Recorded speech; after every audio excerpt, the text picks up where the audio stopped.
अस्सलामुअलैकुम, कैसे हैं आप सब। उम्मीद करती हूँ हमेशा की तरीके से खैरियत से होंगे। तो आज मैं आपके लिए बड़ा बेहतरीन जबरदस्त से कौरमे की रेसिपी लेके आई हूँ। ये कौरमा बेहद लजीज और मजेदार बनता है और शादियों वाला कौरमा तो होता ही बेहद लजीज है। आज मैं आपके साथ शेयर करूंगी शादियों वाला देगी कौरमे की रेसिपी। उम्मीद करती हूँ आपको रेसिपी जरूर से पसंद आएगी, आप इसको जरूर ट्राई कीजिएगा। इतना लजीज और उम्दा रेसिपी आपके लिए लेके आई हूँ कि आप इसको बनाएंगे तो आपका दिल ही खुश हो जाएगा। तो चलिए फिर देरी नहीं करते, फटाफट से रेसिपी शुरू करते हैं। देखते हैं देगी कौरमा बनाने के लिए हमें किन किन चीजों की जरूरत पड़ेगी। बिस्मिल्लाहिर्रहमानिर्रहीम।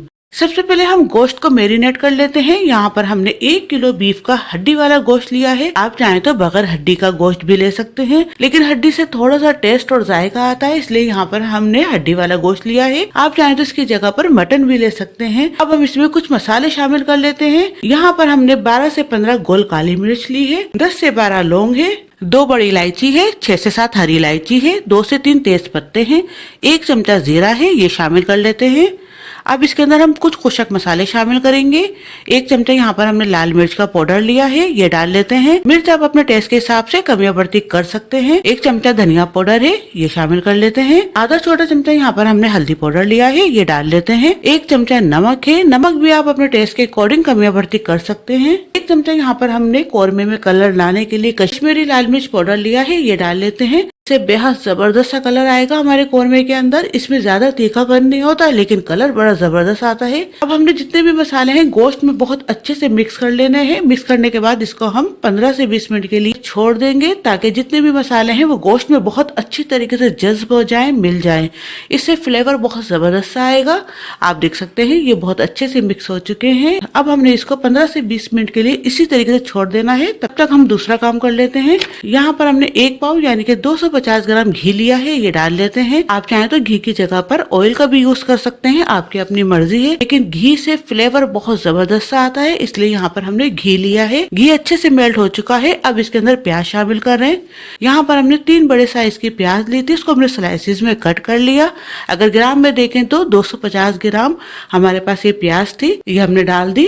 अब हमने प्याज को अच्छे से गोल्डन ब्राउन कर लेना है, लेकिन गोल्डन ब्राउन करने से पहले इसमें हम मखाने भी शामिल कर लेते हैं। यहाँ पर हमने आधा कप के बराबर गोंद मखाने लिए हैं। मखानों से बहुत अच्छी सी ग्रेवी आएगी और टेस्ट भी बहुत जबरदस्त सा आता है। अब हमने इसको अच्छे से गोल्डन ब्राउन कर लेना है। प्याज अच्छे से गोल्डन ब्राउन हो चुकी है। यहाँ पर आपने एक बात का बहुत अच्छे से ध्यान रखना है, जैसे ही प्याज गोल्डन ब्राउन हो जाए तो आपने फ्लेम को, चूल्हे को बिल्कुल बंद कर देना है और इसके बाद प्याज निकालनी है। अगर आपने ऐसा नहीं किया तो प्याज आपकी थोड़ी सी और डार्क हो जाएगी, जिससे कि आपके कौरमे का कलर, टेस्ट दोनों खराब हो सकते हैं। इसलिए छोटी छोटी बातों का ध्यान रखना जरूरी है। इसी से आपका जो खाना है वो बेहतरीन बन सकता है। यहाँ पर हमने तमाम प्याज और गोंद मखाने इसमें से निकाल लिए। अब हम इसको एक तरफ रखते हैं। अब इसी घी के अंदर हम कुछ और गरम मसालों को भी फ्राई करेंगे। यहाँ पर हमने 1 पीस जावित्री का लिया है, छोटा टुकड़ा जायफल का है, बिल्कुल छोटा सा टुकड़ा है, और 1 बड़ी इलायची है, 4 से 5 हरी इलायची है। इनको हम 2 से 3 मिनट अच्छे से फ्राई कर लेंगे, कड़कड़ा लेंगे। 2 मिनट इनको हमने फ्राई कर लिया। अब हम इनको निकाल लेते हैं। अब इस घी के अंदर से हम आधा घी निकाल लेंगे और आधा इसी के अंदर रहने देंगे। अब यहाँ पर हमने 200 ग्राम के बराबर दही लिया है। अब इसके अंदर हम ये तली हुई प्याज का घी शामिल कर लेते हैं। यहाँ पर घी आपने शामिल करते वक्त इस बात का ध्यान रखना है कि घी बिल्कुल ठंडा होना चाहिए, बिल्कुल भी गर्म नहीं होना चाहिए, वरना ये दही को फाड़ देगा। अब मैं आपको बताऊं कि यहाँ पर हमने दही और घी को एक साथ मिक्स क्यों किया है। इससे जो हमारा कौरमा बनेगा वो क्रीमी बनेगा और दानेदार बनेगा, और इससे फ्लेवर बहुत जबरदस्त आता है। इस तरीके से आप करके देखिएगा। ये अच्छे से मिक्स हो चुका है। अब हम इसको एक तरफ रखते हैं। अब बाकी के बचे घी के अंदर हम 2 चमचे पिसा हुआ अदरक लहसुन शामिल कर लेते हैं। इसको हम 2 मिनट अच्छे से फ्राई करेंगे। 2 मिनट लहसुन अदरक को हमने फ्राई कर लिया। अब इसके अंदर हम ये मैरिनेटेड गोश्त शामिल कर लेते हैं। गोश्त को हमने 15 मिनट पहले ही मसाला मिला के रख दिया था। तमाम मसाले इसके अंदर शामिल हो चुके हैं। थोड़ा सा हम पानी डालेंगे इसी को खंगाल कर। अब घी और दही का जो मिक्सचर है वो शामिल कर लेते हैं।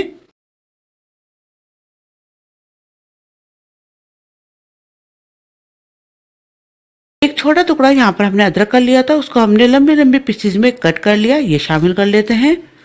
अब हम इसको अच्छे से मिक्स कर लेंगे। बस हमने इसको मिक्स करना है, इसको भूनना नहीं है। ये आप देख सकते हैं ये अच्छे से मिक्स हो चुका है। अब हम गोश्त को कवर करके गलने के लिए रख देंगे।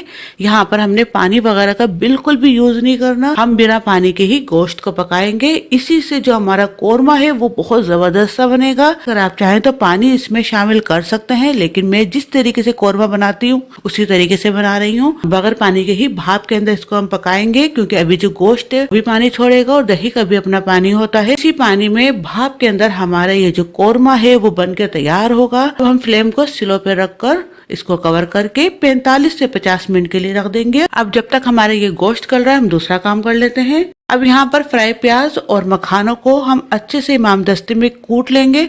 आप चाहें तो हाथों से भी इनको मसल के कस्ट कर सकते हैं, लेकिन मैं इस वक्त इसको इमाम दस्ते में कूट रही हूँ। बस आप ये दोनों काम कीजिएगा, या तो आप इनको हाथों से कस्ट कर लीजिएगा या इमाम दस्ते में इस तरीके से कूट लीजिएगा, लेकिन पेस्ट मत बनाइएगा। पेस्ट बनाने से ये होगा कि आपका जो कोरमा है वो दानेदार नहीं बनेगा, इसलिए कोशिश कीजिएगा कि आप इस तरीके से इमाम दस्ते में इसको कूट लीजिए। ये तमाम को हमने अच्छे से कूट लिया, इसको हम एक तरफ रखते हैं। अब यहाँ पर हमने 2 से 3 चमचे चार मगज लिए हैं, 20 से 25 यहाँ पर हमने बादाम लिए हैं, इनका हमने छिलका उतार लिया। अब यहाँ पर यही वही जायफल जवित्री और हरी इलायची और बड़ी इलायची है जो कि हमने स्टार्टिंग में घी में फ्राई करके निकाल लिया था। इन सबको हम ग्राइंडर मशीन में डालकर अच्छे से उसका पेस्ट तैयार कर लेंगे। यहाँ पर हम इन सबको ग्राइंडर मशीन में डाल लेते हैं। चंद कतरे पानी के भी शामिल कर लेते हैं ताकि इसका अच्छा सा पेस्ट तैयार हो सके। अब हम इसको पीस लेंगे। अब यहाँ पर गोश्त का रखे हुए 50 मिनट हो चुके हैं, इसको हम देख लेते हैं। वैसे तो मैं इसको चेक कर चुकी हूँ, अच्छे से गोश्त गल चुका है, लेकिन मैं आपको भी बोटी चेक करके दिखा दूं। या आप देख लीजिए कितना क्विकली और जल्दी से ये हमारे गोश्त गला है कि मैं आपको बता नहीं सकती। जितना जल्दी ये दम पर रखने से गलता है उतना पानी डाल के रखने से नहीं गलता। इसलिए जब भी आप गोश्त बनाए या कोई सब्जी वगैरह बनाए तो कोशिश कीजिएगा तो उसको भाप के अंदर ही तैयार करें। ये आप देख लीजिए बहुत ही अच्छे से इसकी गल चुकी है। अब इसमें जो थोड़ा बहुत पानी नजर आ रहा है इसको भी हम खुशक कर लेते हैं। इसको हम अच्छे से भून लेंगे। गोश्त को हमने अच्छे से भून लिया। अब हमने कोरमे के अंदर थोड़ी सी ग्रेवी रखनी है, इसलिए यहाँ पर हम 1 कप के बराबर पानी शामिल कर रहे हैं। अब यहाँ पर हम तली हुई प्याज और मखाने जो हमने अच्छे से इमाम दस्ते में कूट लिए थे ये भी शामिल कर लेते हैं। चारों मगज और जायफल जवित्री और इलायची का जो हमने पेस्ट बनाया था वो शामिल कर लेते हैं। थोड़ा सा पानी इसी को खंगाल के हम शामिल कर लेंगे। 1 चमचा केवड़ा वाटर शामिल कर रहे हैं, इससे बेहद जबरदस्त सी खुशबू आती है। अब हम इसको अच्छे से मिक्स कर लेंगे।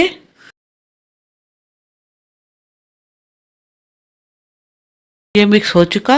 अब हम इसको दम पे रखेंगे। तकरीबन 5 से 6 मिनट के लिए इसको हमने लो फ्लेम पर दम पे रखना है। इसके बाद जो कोरमे की खुशबू उठेगी वो मैं आपको बयान नहीं कर सकती। बड़ा मजेदार सा हमारा ये कोरमा बनकर तैयार होगा। 5 मिनट हो चुके हैं इसको रखे भी, इसको हम देख लेते हैं। ये आप देख लीजिए माशाल्लाह माशाल्लाह इतनी जबरदस्त और बेहतरीन इसके अंदर से खुशबू आ रही है। बड़ा मजेदार और जबरदस्त हमारा एक कोरमा बनके तैयार हुआ है। आप इसकी ग्रेवी देखिए, इतनी शानदार ग्रेवी ये बनी है। ये ग्रेवी जो बनी है ये हमने जो इसमें ड्राई फ्रूट्स वगैरह डाले थे, मखाने डाले थे, उससे इसकी ग्रेवी बनी है। और इसका जो बेहतरीन सा कलर आया है वो हमने जो 4 मगज डाले थे, बादाम डाले थे, उससे इसका कलर जबरदस्त आता है और मखानों से ग्रेवी बहुत जबरदस्त बनती है। तो ये हो गया हमारा शादी वाला कोरमा। देगी स्टाइल में आज हमने शादियों वाला कोरमा तैयार करा है। उम्मीद करती हूँ आपको ये जबरदस्त सी रेसिपी जरूर पसंद आएगी। आप इसको जरूर ट्राई कीजिएगा। अगर रेसिपी आपको अच्छी लगती है तो लाइक शेयर सब्सक्राइब करना बिल्कुल भी मत भूलिए। साथ ही बेल बटन है वो भी दबा दीजिए ताकि मेरी तमाम आने वाली वीडियोस आपको फौरी मिल सके। और अगर आप हमें इंस्टाग्राम पर या फेसबुक पे फॉलो करना चाहते हैं तो वो भी आप कर सकते हैं। इजाजत दीजिए। बहुत बहुत दुआओं में याद रखिएगा। अल्लाह हाफिज।